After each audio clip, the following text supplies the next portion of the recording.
Reason ទាំងអស់គ្នាសូមស្វាគមន៍មកកាន់វីដេអូទី4នៅក្នុងវីដេអូនេះខ្ញុំនឹងនិយាយអំពីរបៀបនៃការបង្កើត user បង្កើត group ហើយនឹងការយក user group ធ្វើការជាមួយនឹង file server អូខេអញ្ចឹងយើងធ្វើការចាប់ផ្ដើមទៅលើ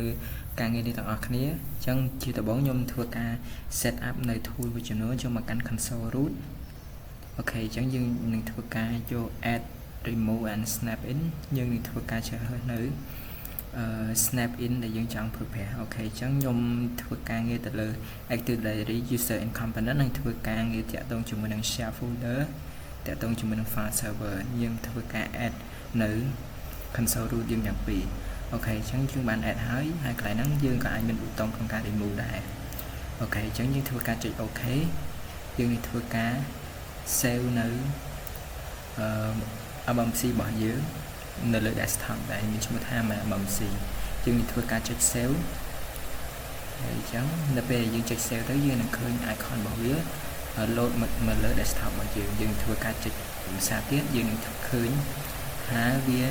មាននៅ Active Directory មាននៅ console root របស់យើងដែលនៅក្នុងនោះមាន Active Directory អូខេអញ្ចឹងយើងចូលមកមើល Active Directory ហ្នឹងយើងនឹងឃើញ domain name របស់យើងហើយនៅក្នុង domain name ហ្នឹងយើងមាននៅ OU ជាច្រើនគេហៅថា built-in OU តែនៅក្នុងនោះមានដូចជា computer មាន user ហើយនឹងមាន OU ផ្សេងទៀតអូខេអញ្ចឹងខ្ញុំអត់ធ្វើប្រាណនៅ OU ហ្នឹងទេខ្ញុំនឹងធ្វើការ create នៅ OU ថ្មីខ្ញុំយក new ខ្ញុំនឹងធ្វើការ create នៅ OU អូខេអញ្ចឹង organization unit គឺជា OU របស់យើងដែល OU ហ្នឹងខ្ញុំនឹងធ្វើការឈ្មោះថា accounting តទៅអូខេអញ្ចឹងខ្ញុំនឹងធ្វើការtick នៅ protection container from action delete ដើម្បីការពារការ deletion ឬក៏ការលុបដោយមិនមានបំណងអូខេបន្ទាប់ពីការ create OU ហើយយើងធ្វើការ create នៅ OU sub OU មួយទៀតនៅក្នុង OU accounting របស់យើងដែលមានឈ្មោះថា user អញ្ចឹងយើងធ្វើការ take នៅ protect container ដូចគ្នាហើយបន្ទាប់មកយើងធ្វើការបង្កើតនៅ OU មួយទៀតដែលមានឈ្មោះថា computer អូខេអញ្ចឹងខ្ញុំធ្វើការវាយនៅ computer ហើយនឹងធ្វើការcheck នៅ protection container from action deletion នឹងដូចគ្នាអូខេអញ្ចឹងនៅក្នុងហ្នឹងខ្ញុំមាន OU ថ្មីមួយហើយនៅក្នុង OU ឈ្មោះថា accounting ហើយនៅក្នុង OU accounting ហ្នឹងខ្ញុំមាន OU ចំនួន2គឺ user ហើយនិង computer អូខេអញ្ចឹងនៅក្នុង OU user ខ្ញុំនឹងធ្វើការ create នៅuser ហើយ user ហ្នឹងមានឈ្មោះថាដែលមានឈ្មោះថា first name របស់គាត់ឈ្មោះថាពេងសៀងហើយ last name ឈ្មោះថា sim អូខេអញ្ចឹងអានេះគឺជា user login name ខ្ញុំធ្វើការចុច dot គឺពេងសៀងអូខេអញ្ចឹងបន្ទាប់ពីខ្ញុំបានពេញរួចរាល់ហើយខ្ញុំនឹងធ្វើការចុច next អូខេអញ្ចឹងបន្ទាប់ពីចុច next ហើយវាrequireយើងដាក់ password ខ្ញុំនឹងធ្វើការដាក់ password របស់វា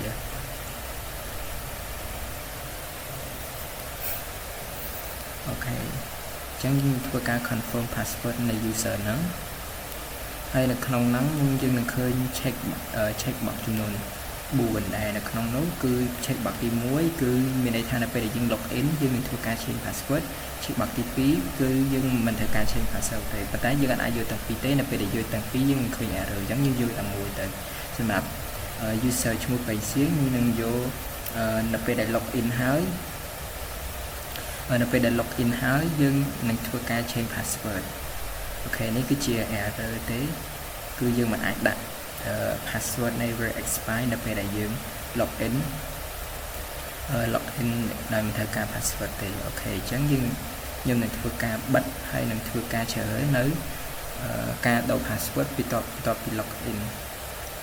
អញ្ចឹងឃើញថានៅពេលដែលយើងគ្រីទាំងពីរគឺនៅតែ error អញ្ចឹងយើងនឹងធ្វើការយកអាទី1ហ្នឹងអូខេអញ្ចឹងបន្ទាប់ពីយើងដាក់ password ធ្វើការហើយយើងចុច finish យើងនឹងបាន user មួយដែលឈ្មោះថាពេញសៀងស៊ីមហើយបន្ទាប់មកខ្ញុំនឹងធ្វើការ create នៅ user មួយទៀតដែលមានឈ្មោះថាអូខេអញ្ចឹង first name របស់គាត់គឺមានឈ្មោះថា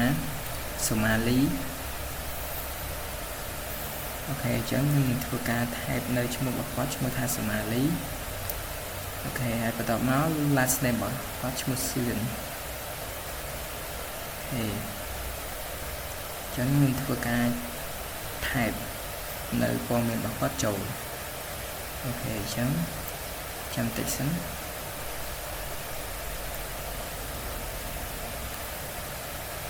គេដែលវារៀងស្កប់បន្តិចចឹងវាត្រូវការពេលរៀងរីឲ្យវា back មកវិញអញ្ចឹងវាត្រូវការចំណាយពេលតិចអញ្ចឹងខ្ញុំធ្វើការអូខេអញ្ចឹងវាឬរាល់ហើយវាអត់មានអីទេអញ្ចឹងធ្វើការ type នៅឈ្មោះខ្ញុំធ្វើការ type នៅឈ្មោះសឿនរបស់គាត់អូខេ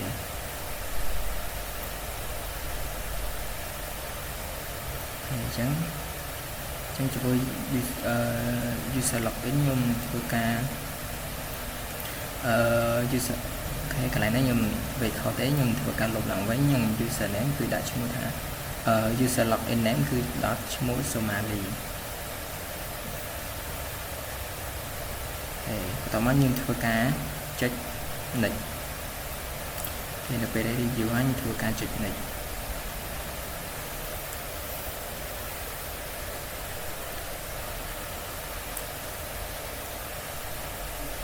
អញ្ចឹងនេះគឺជាព័ត៌មានរបស់គាត់ធ្វើការចុច next អូខេអញ្ចឹងខ្ញុំធ្វើការដាក់ password ឲ្យ user ឈ្មោះ Somali នឹងទាំងអស់គ្នាអូខេអញ្ចឹងដាក់ password ហើយនឹងធ្វើការ confirm password ហ្នឹងអូខេអញ្ចឹង user ទី2នេះខ្ញុំអត់យកទី1ទេគឺខ្ញុំអត់ change ទេនៅពេលដែល login ខ្ញុំធ្វើការចុច next ទៀតអូខេអញ្ចឹងការបង្កើតនៃ user ឈ្មោះ Somali បាន finish ហើយយើងឃើញ user មួយទៀតឈ្មោះថា Somali សឿនអូខេអញ្ចឹងយើងបានពី user ហើយអូខេអញ្ចឹងបន្ទាប់ពីយើងបាន create user ហើយយើងធ្វើការហើយអញ្ចឹងតើពីការបង្កើត user ហើយយើងធ្វើការតាក់ទងជាមួយនឹងការ testing ទៅលើ user ទាំងអស់គ្នាហើយតើ user ហ្នឹងអាច login ពី client computer យើងបានអត់ហើយអញ្ចឹងខ្ញុំធ្វើការដំណើរការនៅ client computer របស់ខ្ញុំអូខេអញ្ចឹងយើងធ្វើការ login ទៅលើ user ចំនួន2ហ្នឹងអូខេឈ្មោះ Simpensia ការ login ហើយអញ្ចឹងនៅពេលដែលយើង login វានឹង require no password អូខេអញ្ចឹងយើងធ្វើការ type នៅ password នៅព័ត៌មានអូខេអញ្ចឹងវានឹងធ្វើការ start user ហ្នឹងហើយអញ្ចឹងខ្ញុំនឹងធ្វើការ log out user ពេញសៀងហ្នឹងធ្វើការ login ទៅកាន់ user មួយទៀតឈ្មោះ Somali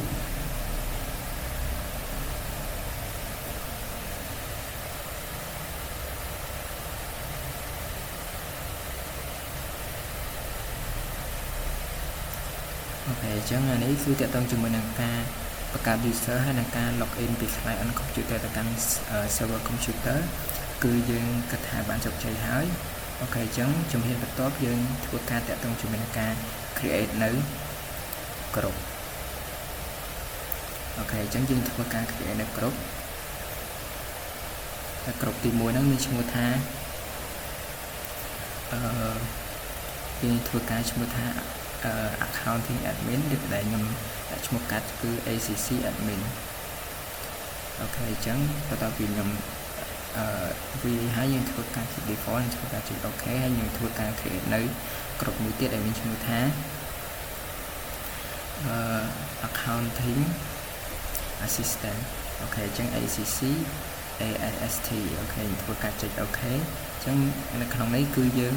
ឃើញថាយើងមានក្រុមចំនួន2ក្រុម ACC admin និង ACC assistant ហើយនឹងធ្វើការឃើញនៅ user ចំនួន2គឺเป็นSIM ហើយនិង Somali សឿនហើយអញ្ចឹងបន្ទាប់ពីយើងធ្វើការបង្កើតបាន user ចំនួន2ហើយនឹងគ្រប់ចំនួន2យើងនឹងធ្វើការមួយទៀតគឺតាក់ទងជាមួយនឹងការ add user ហ្នឹងចូលទៅកាន់ក្រុមអូខេអញ្ចឹងខ្ញុំនឹងធ្វើការ add user ដំបូងគេគឺមានឈ្មោះថា page sim ហ្នឹងឯងអូខេអញ្ចឹងខ្ញុំនឹងធ្វើការ add user ហ្នឹងចូលទៅកាន់ក្រុមយើងការ click លើ user និងធ្វើការ add to group អូ អូខេអញ្ចឹងអានេះគឺយើងឃើញនៅព័ត៌មានមួយចំនួនប៉ុន្តែឲ្យយើងចាប់អារម្មណ៍គឺយើងធ្វើការ input នៅក្រុមដែលយើងបានបង្កើតហ្នឹងអូខេអញ្ចឹងហើយអញ្ចឹងយើងមកមើលឈ្មោះរបស់វាសិនគឺនៅមើលក្រុមរបស់យើងថាមានអីខ្លះដើម្បីឲ្យច្បាស់អញ្ចឹងយើងធ្វើការ add នៅក្រុម user ហ្នឹងម្ដងទៀតអូខេអញ្ចឹងយើងធ្វើការ type នៅ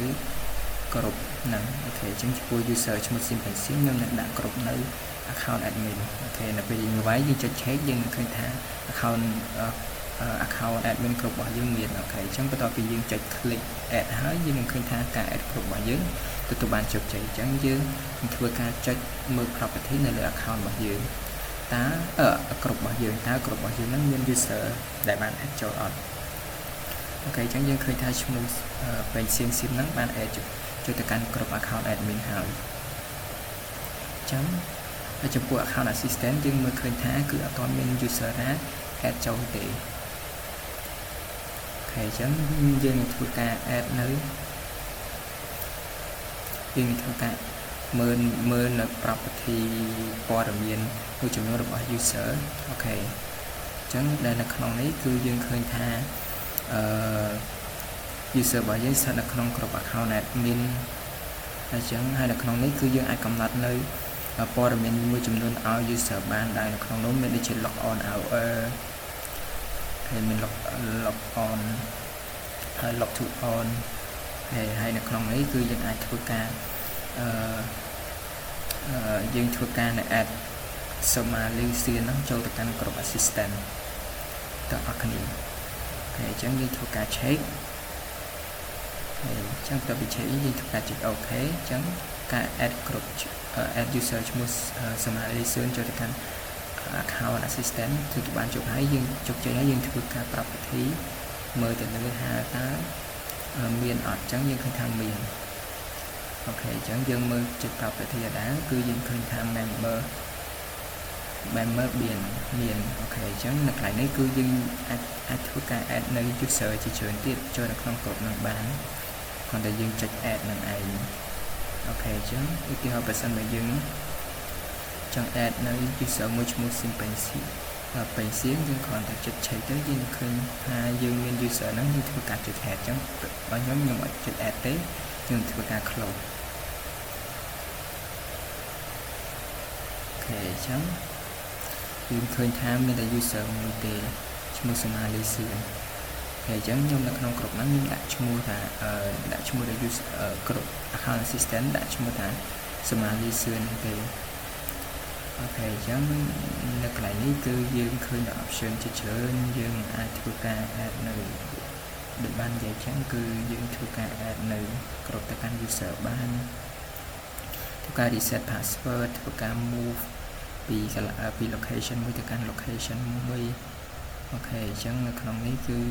យើងមាន property មើលនៅការកំណត់នៅជាច្រើនទៀតអូខេដែលនៅក្នុងនោះមានដូចជា account ហើយដែលនៅក្នុង account ហ្នឹងគឺមានព័ត៌មានមួយចំនួនដូចជា log on hour ដូចខ្ញុំបាននិយាយអញ្ចឹងគឺយើងអាចកំណត់នៅពេលវេលាក្នុងការ log on ថាយើងអាច log on ថ្ងៃណាខែណាម៉ោងណាបានអូខេនេះគឺជាកន្លែងដែលយើងកំណត់នៅពេលវេលាក្នុងការ log on របស់ user ហើយនៅក្នុងហ្នឹងគឺយើងក៏អាចកំណត់នៅ log on ទៅកាន់ computer ណាក៏បានដែរដោយយើងយក option ទី1គឺយើងអាច user អាច log on ទៅកាន់គ្រប់ computer ហើយចំពោះ option ទី2យើងអាចធ្វើការកំណត់ computer ទៅកាន់ user សម្រាប់ log on បានអូខេអញ្ចឹងខ្ញុំធ្វើការ keep default គឺ user អាច user ទាំងអស់អាច log on បានគ្រប់ computer ទាំងអស់អូខេអញ្ចឹងយើងឃើញថានៅលើ user ហ្នឹងមាន property ហើយនៅ property យើងអាចកំណត់នៅព័ត៌មានផ្សេងបានជាច្រើនអូខេនេះគឺតកតងជាមួយនឹងការកំណត់នៅព័ត៌មានសម្រាប់ user ហើយនឹងការ add user ចូលទៅកាន់ក្រុមនិងការកំណត់នៅព័ត៌មានផ្សេងទៅកាន់ក្រុមដែលយើងបានបង្កើតហ្នឹងអូខេអញ្ចឹងយើងចូលមកកាន់ flow មួយទៀតគឺតកតងជាមួយនឹងការshare file ឬក៏តកតងជាមួយនឹង file server អ ចឹងជំហានដំបូងខ្ញុំនឹងធ្វើការ create នៅ folder មួយនៅក្នុង drive របស់ Windows Server របស់យើងអូខេអញ្ចឹង drive ដែលខ្ញុំដាក់ហ្នឹងគឺខ្ញុំនឹងធ្វើការដាក់នៅក្នុង drive C របស់យើងអូខេយើងធ្វើការចុះទៅកាន់ drive C ដោយ folder ហ្នឹងមានឈ្មោះថាអូខេអញ្ចឹង folder ហ្នឹងខ្ញុំធ្វើការដាក់ឈ្មោះមួយឈ្មោះថាគឺ data ហើយអញ្ចឹងនៅក្នុង drive C របស់យើងធ្វើការចុច new folder ហើយនឹងឈ្មោះថា data អូខេអញ្ចឹងនៅក្នុង data ហ្នឹងខ្ញុំធ្វើការ create នៅ folder ចំនួន2ទៀតហើយ folder ទី1ខ្ញុំនឹងដាក់ឈ្មោះថា accounting ហើយនឹង folder ទី2ខ្ញុំនឹងធ្វើការដាក់ឈ្មោះថា finance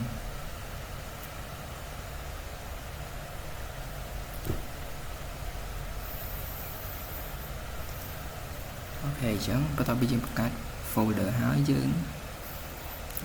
ឃើញថានៅក្នុង server របស់យើងមាន folder សម្រាប់ធ្វើការ test share folder តាមរយៈ file server ហ្នឹងគឺយើងបាន create នៅ folder ចំនួន2នៅក្នុង folder main មួយឈ្មោះថា data អូខេអញ្ចឹងយើងមកមើលលើកុំព្យូទ័រយើងកុំព្យូទ័ររបស់យើងគឺបានជាន់ domain ចំនួន1ទេគឺ client computer ដែលខ្ញុំបានតេស្តមិញហ្នឹងអូខេអញ្ចឹងយើងបានឃើញហើយបន្ទាប់មកខ្ញុំដើម្បីឲ្យវាងាយស្រួលគ្រប់គ្រងខ្ញុំនឹងធ្វើការ move នៅ computer ហ្នឹងចូលមកកាន់ location នៃ domain accounting របស់ខ្ញុំអូខេអញ្ចឹងនៅពេលដែលយើងមើលទៅគឺ computer ហ្នឹងគឺបាន move ចូលមកកាន់ domain computer ដែលស្ថិតនៅក្នុង main domain មួយទៀតដែលឈ្មោះថា accounting អូខេអញ្ចឹងនៅក្នុងនេះគឺយើងនៅក្នុង share folder ហ្នឹងយើងនឹងឃើញនៅ built-in share folder ជាច្រើនអូខេអាហ្នឹងគឺជា built-in ទេប៉ុន្តែអីដែលខ្ញុំធ្វើគឺយើងធ្វើការ create new share សម្រាប់ user អញ្ចឹងនៅពេលដែលយើងចុចទៅយើងនឹងឃើញការធ្វើការ pop up វិសាទនិងធ្វើការចុចអូខេអញ្ចឹងយើងនឹងធ្វើការ browse ទៅកាន់ folder ដែលយើងចង់ share ដោយ folder របស់ដែលខ្ញុំចង់ share ហ្នឹងគឺស្ថិតនៅក្នុង drive C ដែលខ្ញុំបានបង្កើតហ្នឹងហើយ folder ដែលចង់ share ហ្នឹងគឺមានឈ្មោះថា accounting អូខេអញ្ចឹងវាស្ថិតនៅក្នុង data អូខេអានេះគឺជា accounting ជា folder ដែលខ្ញុំចង់ share អូខេអញ្ចឹងយើងឃើញថា computer របស់យើងគឺនៅឈ្មោះ computer ដែលយើងចង់ share ទៅអូខេអញ្ចឹងយើងធ្វើការកំណត់ folder ដែល share គឺឈ្មោះថា accounting យើងធ្វើការចុច next អូខេនេះគឺជាឈ្មោះនៃ share folder នៅលើ client ទេនៅពេលដែលយើង share ទៅគឺ client នឹងឃើញទាំងអស់អូខេអញ្ចឹងអានេះគឺជា permission ដែលយើង set up សម្រាប់ share folder ដែលមាន4ដែលទី1គឺ read only សម្រាប់ user ហើយនោះ administrator full access ហើយមួយទៀតគឺ administrator full access ប៉ុន្តែ user អត់មាន access ទេអូខេអញ្ចឹងអីដែលខ្ញុំចង់ដាក់គឺខ្ញុំនឹងយកធ្វើការ customize របស់វាអូខេអញ្ចឹងជំហានដំបូងក្នុងការកំណត់ permission ហ្នឹងខ្ញុំនឹងធ្វើការ delete remove everyone ទាំងអស់ everyone នេះមានន័យថាគ្រប់ user ទាំងអស់អាចធ្វើការ interact មួយ folder របស់យើងអូខេអញ្ចឹងខ្ញុំនឹងធ្វើការ add នៅ specific permission នឹងទៅកាន់ក្រុមមួយដែលមានឈ្មោះថា account admin អូខេ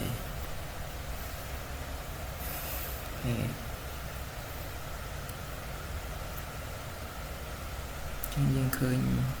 ហើយចឹងយើងនឹងធ្វើការវាយនៅ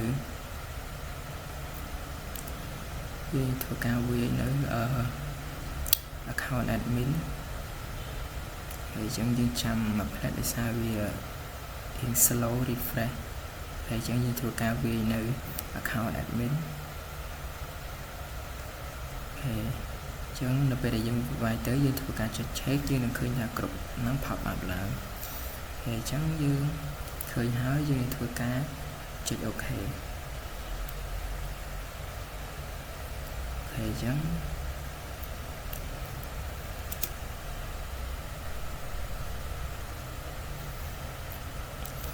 ចឹងយើង review ហើយគឺយើងធ្វើការចុច OK ទាំងអស់គ្នា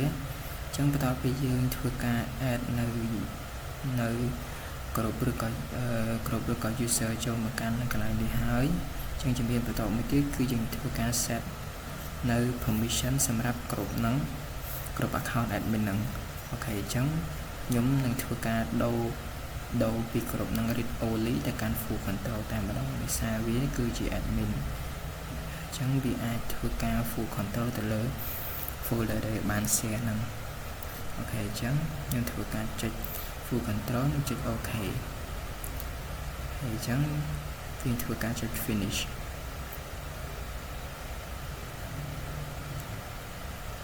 ហើយយើងធ្វើការចុច finish តអស់គ្នាហើយចឹងយើងធ្វើការចុច finish ទៀតចឹងកន្លែងនេះគឺមានន័យថាយើងបានធ្វើការ share នៅ folder ដែលមានឈ្មោះថា accounting ហើយអូខេចឹងយើងឃើញថា share folder យើងបាន add មួយទៀតគឺឈ្មោះថា accounting ដែលស្ថិតនៅក្នុង drive C នៅលើ Windows Server របស់យើងអូខេចឹងបើសិនបើយើង inspect នៅលើ property ទៅយើងនឹងឃើញថាយើងឃើញតែ user មួយគឺឈ្មោះក្រុមមួយដែលឈ្មោះថា admin user តែកន្លែងនេះគឺយើងអាចធ្វើការ add នៅក្រុមផ្សេងទៀតឬក៏ user ផ្សេងទៀតដែលយើងចង់ add ឧទាហរណ៍ខ្ញុំធ្វើការ add នៅ account assistant អូខេអញ្ចឹងកន្លែងហ្នឹងយើងធ្វើការ add ហើយនឹងកំណត់ account assistant ហ្នឹងត្រឹមជា read only តែប៉ុណ្ណោះយើងធ្វើអញ្ចឹងយើងឃើញថាខ្ញុំបានកំណត់នៅចំនួន2គឺ account admin ហើយនិង account assistant ដែល account admin គឺ full control ហើយនិង account assistant គឺ read only តែប៉ុណ្ណោះអូខេអញ្ចឹងនេះគឺតកតងជាមួយនឹងការកំណត់នៅ permission ទៅលើក្រុមរបស់យើងអញ្ចឹងយើងធ្វើការ testing ទៅលើ share folder របស់យើងអូខេខ្ញុំធ្វើការ login ទៅកាន់ user page អូខេអញ្ចឹងខ្ញុំនឹងធ្វើការចូលទៅកាន់ file explorer របស់យើងហើយបន្ទាប់មកខ្ញុំនឹងធ្វើការVIP ខ្ញុំធ្វើការ VIP នៃ server របស់យើងតើយើងមានអត់អូខេអញ្ចឹងខ្ញុំនឹងធ្វើការនៅ VIP នៃ server របស់យើងថាវាអាចឃើញនៅ folder យើង share ដែរអត់អញ្ចឹងធ្វើការយើងធ្វើការចុច click អញ្ចឹងយើងឃើញថា folder ដែលយើងបាន share ពី server ចូលមកកាន់ client computer របស់យើងគឺមានឈ្មោះថា accounting អញ្ចឹងនៅក្នុងនោះខ្ញុំនឹងធ្វើការ testing ទៅលើមុខងាររបស់ full control ហ្នឹងតើវាអាច full control ដែរឬទេខ្ញុំនឹងធ្វើការ create នៅ folder ហើយ folder ហ្នឹងខ្ញុំដាក់ឈ្មោះថា my folder អូខេអញ្ចឹងខ្ញុំធ្វើការ create file មួយទៀតហើយ file ហ្នឹងមានឈ្មោះថា hello អូខេអញ្ចឹងនៅក្នុង file hello ហ្នឹងយើងនឹងវានៅ content មួយចំនួនក្នុងការធ្វើការ testing ទៅលើ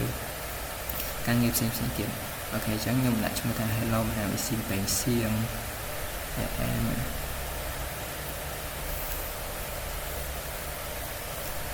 អូខេអញ្ចឹងដាក់ថា I'm an IT student at OUPP អូខេអញ្ចឹងខ្ញុំឃើញថាយើងបាន add content ធ្វើការ save ចុច click close ទាំងអស់គ្នាហើយអញ្ចឹងយើងឃើញថាខ្ញុំបាន add ព័ត៌មានចូលទៅកាន់ file របស់ខ្ញុំ content មួយចំនួនចូលទៅកាន់ file របស់ខ្ញុំអូខេអញ្ចឹងយើងឃើញថាយើងបាន add ហើយអញ្ចឹងយើងឃើញថាយើង add ហើយខ្ញុំចុច click ដាក់ dot ចឹងដាក់ dot មកទៀតធ្វើការ save និង close ហើយចឹងនៅ folder ហ្នឹងនៅក្នុង folder my folder ហ្នឹងខ្ញុំធ្វើការ create file មួយឈ្មោះថា my.txt ហើយអញ្ចឹងនៅក្នុងហ្នឹងខ្ញុំដាក់ content មួយចំនួនទៀតហើយ this is my text file ខ្ញុំធ្វើការចុច save អញ្ចឹងនៅក្នុងនេះគឺមានថា full control user អាចធ្វើការ create user អាច create folder អាច create file ធ្វើការ add នៅ content ផ្សេងកន្លែងនេះខ្ញុំនឹងធ្វើការ map នៅ folder របស់យើងដើម្បីងាយស្រួលក្នុងការយើងបាច់ក្នុងការវាយនៅ IP ដដែលទៀតគ្រាន់តែយើងចុចទៅលើ folder ហ្នឹងទៅវានឹងធ្វើការ link ទៅកាន់ IP របស់ server របស់យើងហើយអូខេអញ្ចឹងឃើញនៅពេលដែលយើងចុចទៅគឺវានឹងធ្វើការចុច link ទៅកាន់ folder ដែលយើងបាន map ហ្នឹង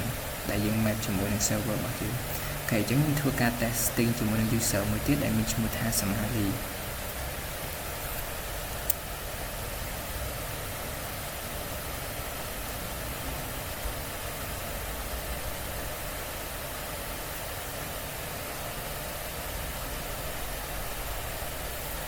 ចឹងយើងធ្វើការវា password ហើយ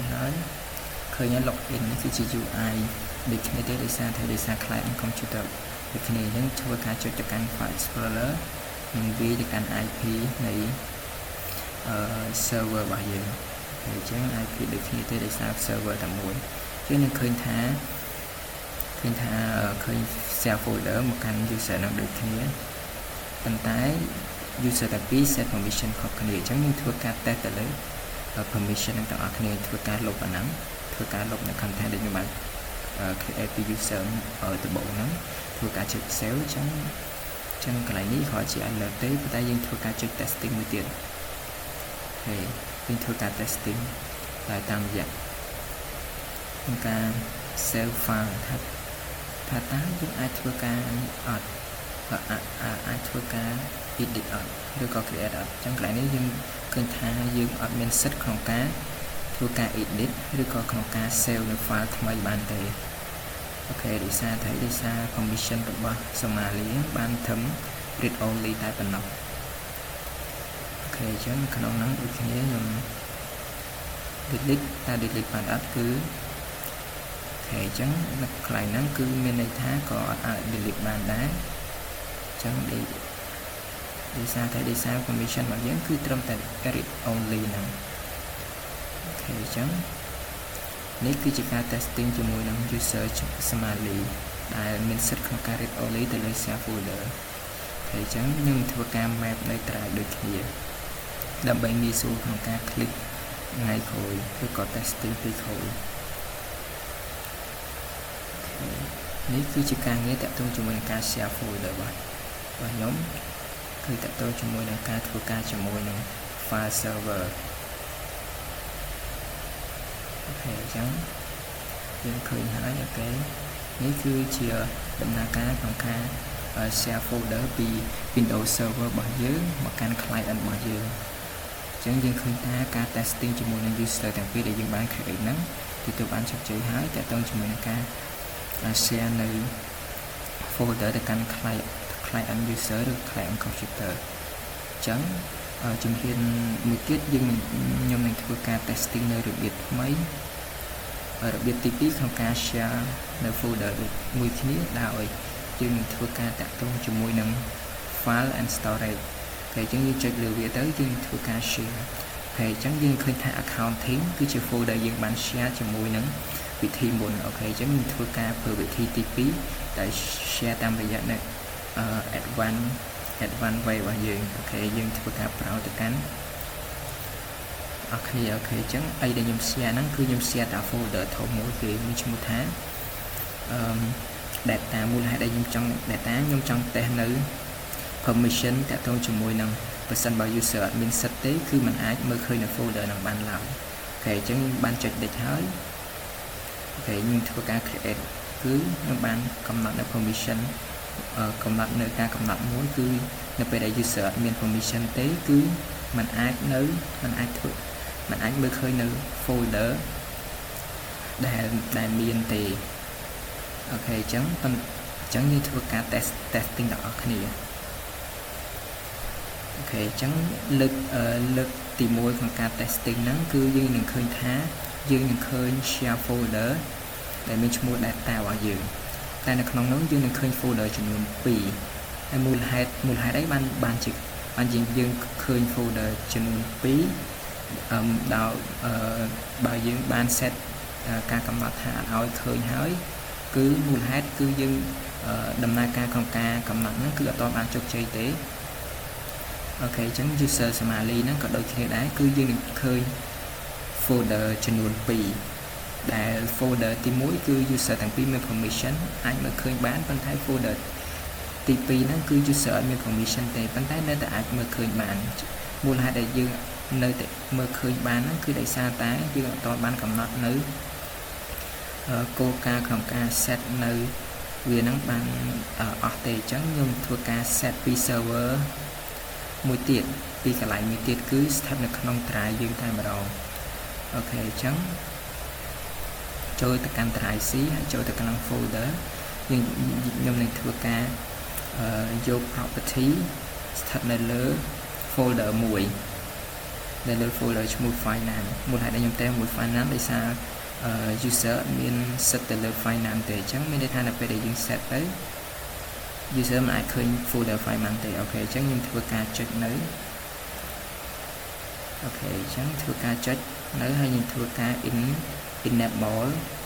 inheritance និងធ្វើការ cover នៅ inherit ទាំងអស់គ្នាអញ្ចឹងឲ្យដែលខ្ញុំធ្វើការលុបនៅ user ចំនួន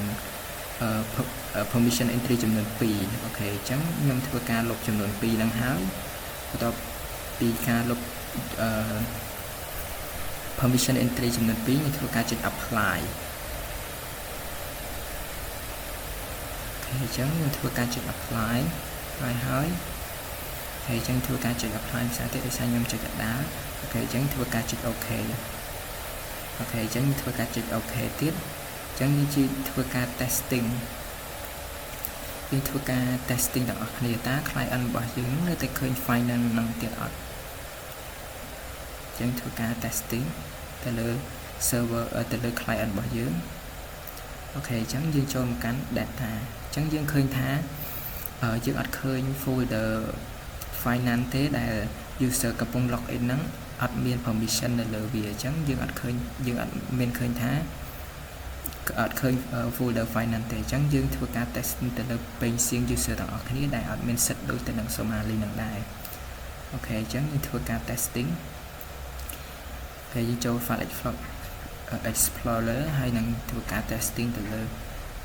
server ទាំងអស់គ្នានៅពេលដែលយើងចុចយើងនឹងឃើញថាយើងឃើញតែ folder accounting ដែល user ហ្នឹងមាន permission ហើយចំពោះ finance ដែលអត់មាន permission គឺអត់ឃើញ folder ហ្នឹងទេអូខេអញ្ចឹងយើងធ្វើការ testing ដល់ security ទាំងអស់គ្នាទៅពេលដល់ security ហ្នឹងវាមិនអូខេអញ្ចឹងខ្ញុំ disable នៅ inheritance ហ្នឹងចោលអូខេអញ្ចឹងធ្វើការចុច OK ហើយធ្វើការ test សាថ្មីធ្វើការចុច refresh ហើយអញ្ចឹងយើងឃើញថា folder finance ហ្នឹងនឹងត្រឡប់មកវិញមូលហេតុអីគឺមូលហេតុដែលយើងបាន disable នៅ inherit របស់វាមានន័យថាវាកន្លែង folder ហ្នឹងវានឹងធ្វើការ inherit នៅ permission ដែលយើងបាន set up ជាមួយនឹង file server and share storage នោះឯងអូខេអញ្ចឹងយើង